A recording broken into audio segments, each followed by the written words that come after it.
So this is the reason why I'm here, to talk about business recovery, building a crisis plan. If you look at my other videos, etc., because I know that this year inflation, things are increasing, so we've got to start looking at our finances. We've got to start looking at how we can build a safety net for dealing with beating the inflation.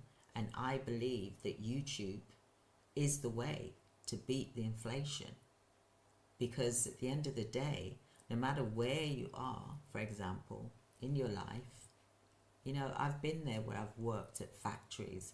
I used to work at a factory plucking chickens and, you know, the feathers, and making pies and doing, you know, things that I didn't really want to do. I used to work I've worked in a pub. I've been a cashier. I've done lots of jobs. I've started from ground zero because I've always been taught to work hard. But when I was pregnant, and the reason why I became homeless is because I couldn't work anymore. And back then in the UK, they didn't pay maternity pay, and I was a single parent.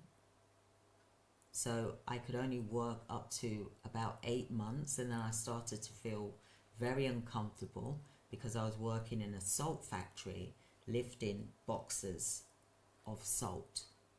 It was like Saxon salt. If you're from the UK, you'll know what I'm talking about. Like 12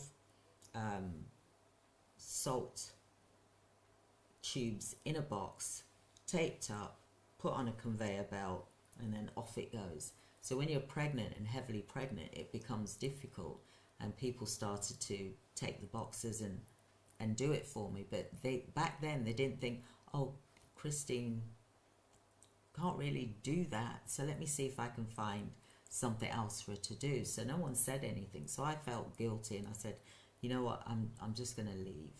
I'm gonna leave because it's just wrong. I feel like everyone keeps jumping in. So I then didn't have money come in. So then I couldn't pay my rent. And then I was evicted with a 6-week-old baby. But that's where my journey began.